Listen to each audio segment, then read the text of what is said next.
Ser de izquierda tiene su innegable atractivo. En los colegios, las universidades, los medios de comunicación, todos los días nos dicen que para ser buenas personas, para tener supuesta empatía y para, por supuesto, estar a la moda, uno tiene que ser un buen izquierdista. Pero yo elijo rechazar categóricamente a la izquierda y en este video te doy mis 5 razones.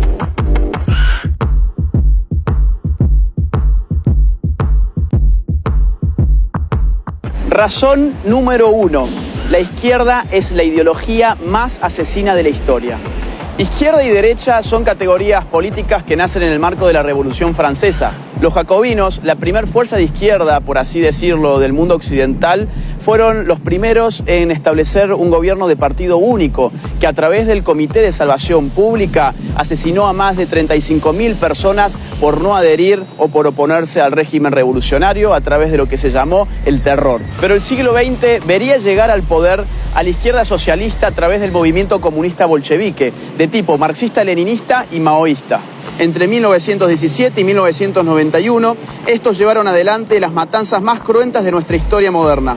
Aunque a menudo se procure ocultar esta realidad, inauguraron en el mundo la utilización de los llamados campos de concentración para la represión ideológica masiva, donde mediante deportaciones en masa de población se lograba una esclavitud general mediante una red de instalaciones de trabajo forzado. Estos son los números de asesinatos que solamente durante el siglo XX la izquierda cometió. Unión Soviética, 20 millones de muertos. China, 65 millones de muertos. Vietnam, 1 millón de muertos. Corea del Norte, 2 millones de muertos. Camboya, 2 millones de muertos. Europa Oriental, 1 millón de muertos. América Latina, 150.000 muertos. África, 1.700.000 muertos. Afganistán, 1.500.000 muertos. Todo esto solamente contando los casos del comunismo en el poder, es decir, sin contar los muertos en manos de organizaciones terroristas y guerrilleras de izquierda a lo largo y ancho del mundo. Por ejemplo, sin contar los más de 21.600 atentados que cometieron Montoneros y ERP en la Argentina. Por ejemplo, sin contar los más de 12.500 muertos que se llevó el Sendero Luminoso en el Perú. Si de asesinatos se trata, es bueno recordar que el primer país en el mundo que legalizó el aborto fue la Unión Soviética en el año 1920 y que en América Latina el primer país que legalizó el aborto fue Cuba en el año 1965. Es por eso que el más importante político libertario del siglo XX, Ron Paul, ya nos decía en su libro Aborto y Libertad que el aborto estaba íntimamente ligado con el totalitarismo de los movimientos comunistas. Razón número 2. La izquierda en el poder recorta todo tipo de libertades. Como explica Norberto Bobbio en Derecha e Izquierda, la médula ideológica del izquierdismo es su igualitarismo. El deseo de hacer iguales a los hombres, más allá de la igualdad ante la ley, lleva a la izquierda a destruir la libre iniciativa y la espontaneidad social.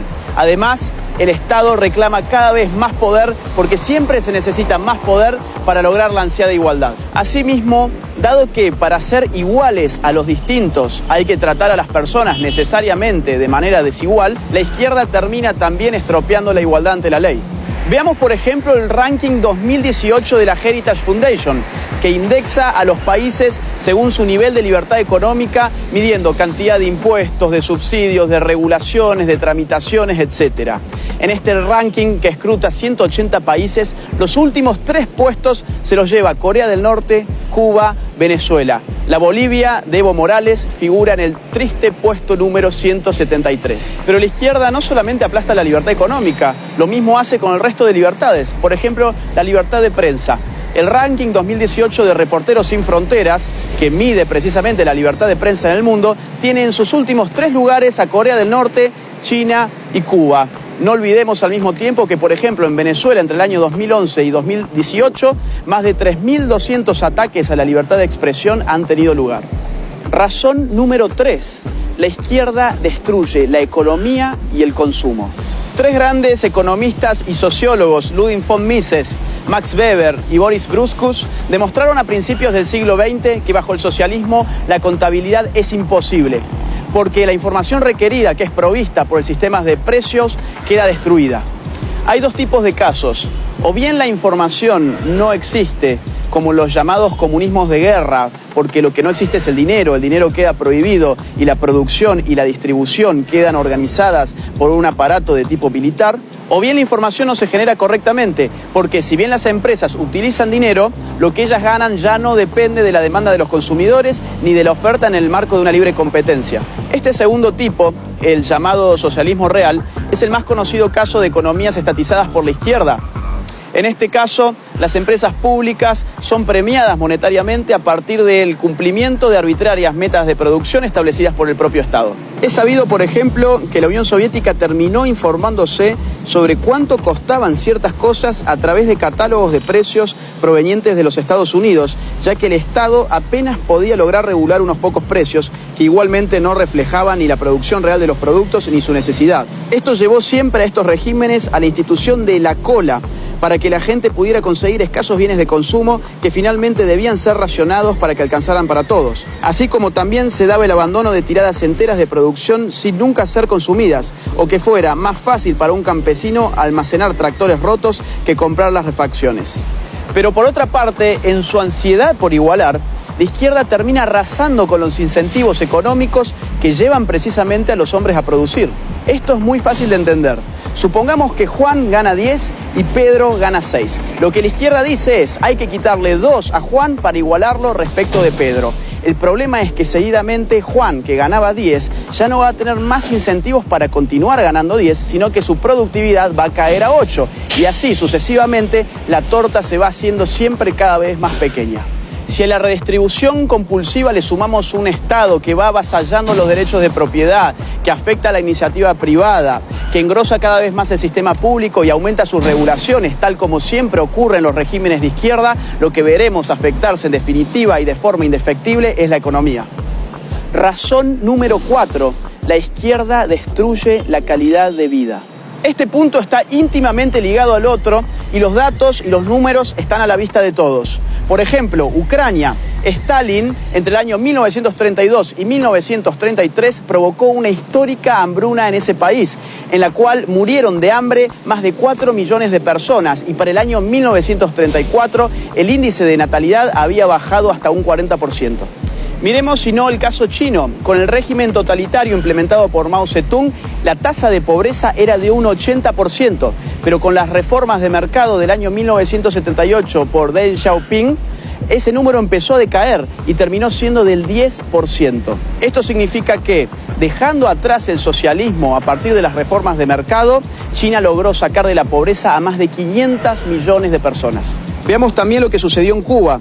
Finalizando los años 50, antes de la revolución de Fidel Castro, el Atlas Económico Mundial de Ginzburg colocaba a Cuba como el tercer país de mayor ingreso per cápita de Latinoamérica, después de Argentina y Uruguay. Hoy, Cuba ocupa el penúltimo puesto del ranking, con $7.602 del PBI per cápita, mientras que en Chile, por ejemplo, el ingreso es de $27.058 per cápita, y el primero en América Latina en el Índice de Desarrollo Humano de la ONU. Y tenemos el caso venezolano frente a nuestras propias narices. El llamado socialismo del siglo XXI dejó en la pobreza a un 87% de su población. En el año 2017, por ejemplo, el 64.3% de los venezolanos bajó de peso un promedio de 11,4 kilogramos. Y el 76% de la población escolarizada hoy no concurre a clases por no tener alimentos en sus estómagos. La penuria también se puede medir por la emigración. 4 millones de venezolanos han abandonado Venezuela desde la instauración del chavismo. No importa que vivas bajo un océano de petróleo, la izquierda siempre empobrece a la gente. Y finalmente, razón número 5, la izquierda es la religión laica de los resentidos sociales. La frustración es una realidad psicológica de la cual nadie está a salvo. Es propio de la limitación humana no lograr aquello que nos proponemos en todos los casos. Siempre hay algo que no conseguimos ni podremos conseguir. El ser humano, por definición, es falible. Acá es donde la izquierda interviene, calmando la frustración y trastocándola por resentimiento. Lo que la izquierda te dice es, vos no tenés ninguna responsabilidad individual sobre tus actos. Vos sos una simple víctima más de un sistema esencialmente injusto que te llevó a fracasar. La izquierda le ofrece al resentido un alivio de tipo psicopolítico, construyéndole un enemigo abstracto en el cual poder depositar todas sus frustraciones. Llámese capitalismo, patriarcado, heteronormatividad, imperialismo, colonialismo o como ustedes quieran. Pero de la frustración por conseguir el mayor éxito no viene necesariamente el resentimiento. Puede venir el denodado esfuerzo hacia la autosuperación en la medida en que la persona identifique en su fracaso aquella cuota de responsabilidad individual que le compete y se proponga remediarla. Y decimos cuota porque la responsabilidad individual es siempre eso, una parte del fenómeno. El resentimiento proviene de la frustración cuando no se tiene la voluntad de hacer un análisis equilibrado entre el propio fracaso y las posibilidades de prosperar. De esta forma, para proteger lo que queda de autoestima, se eliminan las responsabilidades individuales y se buscan solo los agentes externos como causa de los propios problemas, usando a determinadas estructuras sociales como chivo expiatorio. Estas son tan solo 5 razones de las tantas que podría darte.